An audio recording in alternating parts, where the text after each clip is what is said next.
가톨릭 교리서 120번째 2378항 자녀는 당연한 어떤 것이 아니라 선물이다. 혼인의 가장 뛰어난 선물은 인간이다. 자녀는 소유물일 수 없다. 이른바 자녀를 가질 권리를 당연한 것으로 인정한다면 자녀를 소유물로 보게 될 것이다. 이 문제에서는 자녀만이 참된 권리를 갖는다. 곧 자녀는 부모에게 고유한 부부사랑의 행위가 맺는 결실이 되는 권리와 또한 임신되는 순간부터 한 인간으로서 존중받을 권리를 가지고 있다.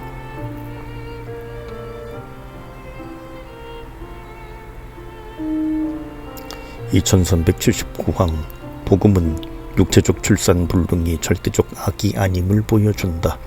의학적인 모든 정당한 수단을 동원한 후에도 임신하지 못하는 고통을 겪어야 하는 부부는 모든 영적 출산의 근원인 주님의 십자가와 결합되어야 할 것이다. 그들은 버려진 아이들을 입양하거나 타인에게 필요한 봉사를 함으로써 그들의 헌신을 드러낼 수 있다.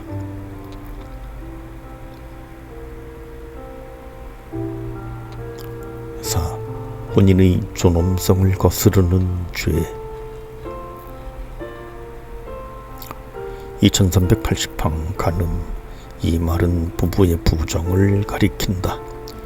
일시적인 것이라고 해도 성관계를 맺을 때 두 사람 가운데 적어도 한 사람이 기혼자일 경우 그 두 사람은 간음죄를 범하는 것이다. 그리스도께서는 단순히 마음으로 짓는 간음조차 단죄하신다. 여섯째 계명과 신약 성경은 간음을 절대로 금한다. 예언자들은 간음의 심각성을 알린다. 예언자들은 간음을 우상숭배 죄의 표상으로 본다.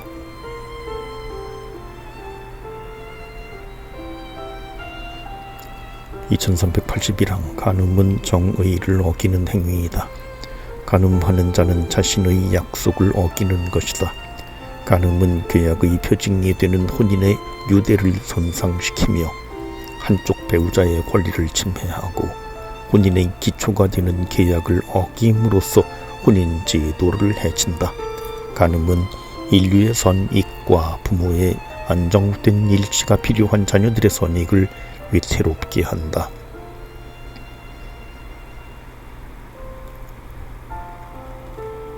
이혼. 2382항 주 예수님께서는 해소될 수 없는 혼인을 원하신 창조주의 본뜻을 강조하셨다. 예수님께서는 옛법에 서서히 끼어들어 온 관행을 폐기하신다.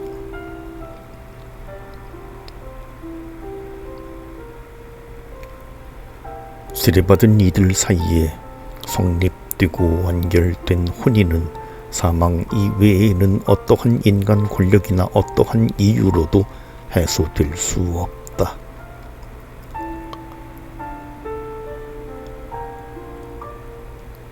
(2383항) 혼인 유대를 유지하는 상태에서 부부의 별거는 교회법에 비추어 어떤 경우에도 합법적일 수 있다.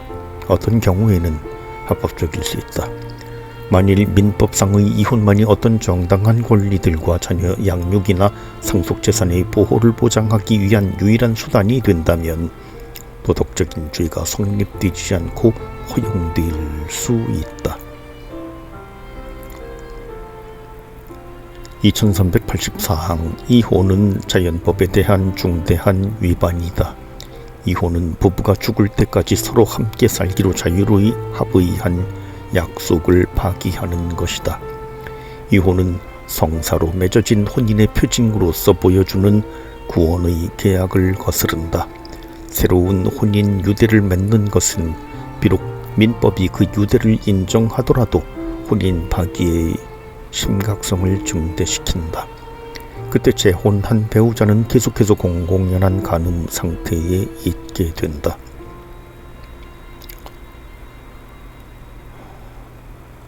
남자가 아내를 버리고 다른 여자를 끌어들이는 것은 불가합니다. 남편을 버린 여자를 아내로 맞이하는 것도 불가합니다.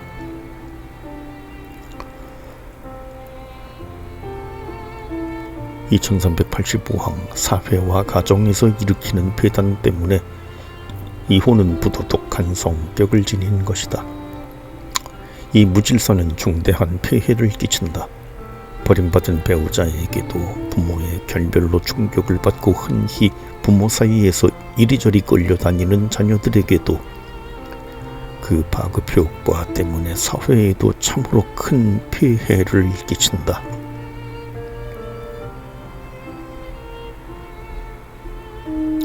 (2386항) 배우자 가운데 한 사람이 민법으로 판결이 내려진 이혼의 무고한 피해자가 되는 경우가 있다. 이때 그 사람은 도덕적 기율을 어기는 것이 아니다.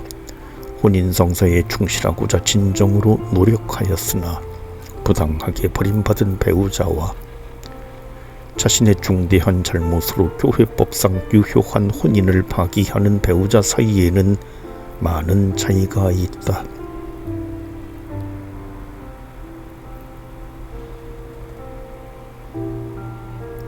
혼인의 존엄성에 대한 다른 죄들. 2387항 복음을 받아들이기를 원하여 여러 해 동안 부부 생활을 해온 한 여자 또는 여러 여자를 버리지 않을 수 없게 되는 사람의 비극을 우리는 이해한다. 그러나 일부 다처제는 도덕률에 부합하지 않는다. 그것은 근본적으로 부부의 일치에 위배된다. 일부 다처제는 혼인 안에서 온전하고 그러기에 특유하며 배타적인 사랑과 함께 자신을 내어주는 남자와 여자의 동등한 품위에 위배되기 때문이다.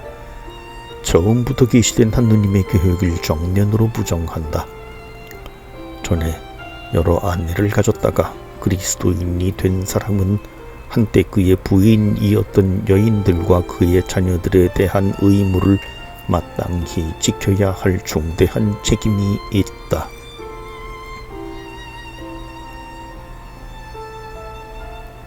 (2388항) 근친상간은 혼인이 금지되어 있는 촌수의 친척이나 인척들 사이의 육체 관계로서 이루어진다. 바오로 사도는 특히 이러한 중죄를 비난한다. 여러분 가운데에서 불륜이 저질러진다는 소문이 들립니다. 이교도인들에게서도 볼 수 없는 그런 불륜입니다. 곧 자기 아버지의 아내를 데리고 산다는 것입니다. 우리 주 예수님의 이름으로 그러한 자를 사탄에게 넘겨 그 육체는 파멸하게 하는 것입니다. 근친상간은 가족관계를 타락시키고 동물과 같은 삶을 살게 한다.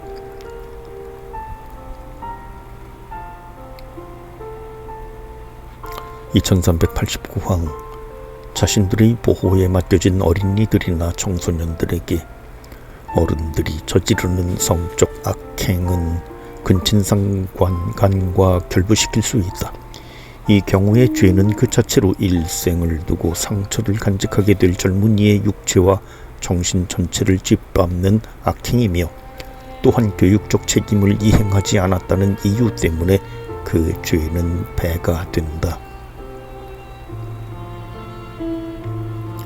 2390항 남녀가 성관계를 포함하는 자기들의 관계에 법적이고 공적인 형태를 부여하기를 거부할 경우 이는 자유결합이다.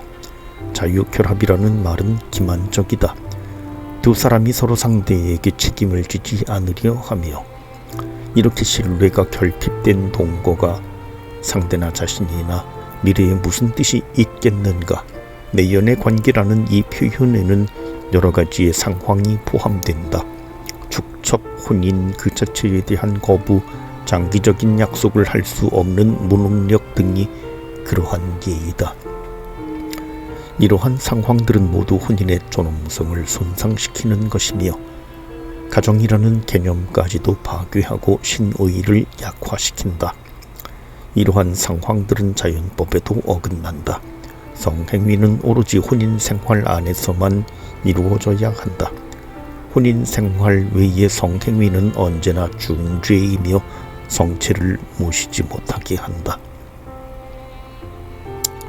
2391항 오늘날 혼인할 의향이 있을 때 실험해 볼 권리, 시험 결혼을 주장하는 사람들이 더러 있다. 이처럼 미숙한 성관계를 맺는 사람들의 결심이 아무리 단호하다고 하더라도 이러한 결합은 남녀의 인간관계의 진실성과 성실성을 보장해 줄 수 없으며 특히 엉뚱한 행동과 일시적 기분에서 그들을 보호해 줄 수 없다.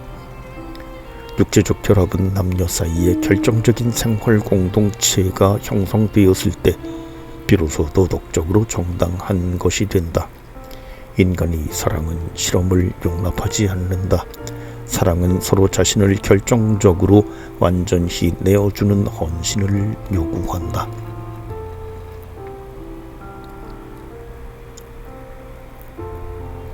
간추림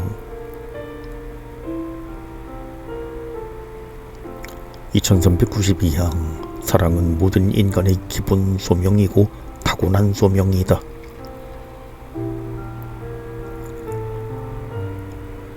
2393항 하느님께서는 사람을 남자와 여자로 창조하심으로써 남자와 여자에게 동등하게 인격적 부미를 부여하셨다.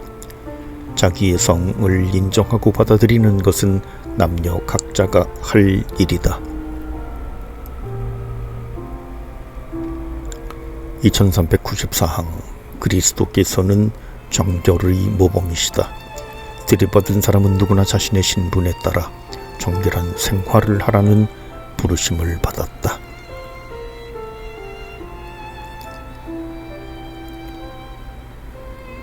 2395항 정결은 성이 인격 안에 통합되어 있음을 뜻한다. 정결에는 개인의 자제 훈련이 필수 조건이다. 2396항 정결을 크게 어기는 죄들 중에는 자위행위, 사음, 매매춘, 포르노의 제작과 배포, 동성애를 들 수 있다. 2397항 부부가 자유롭게 맺은 계약에는 성실한 사랑이 포함된다. 이 계약은 부부에게 그들의 혼인이 파괴되지 않도록 지켜나갈 의무를 지운다.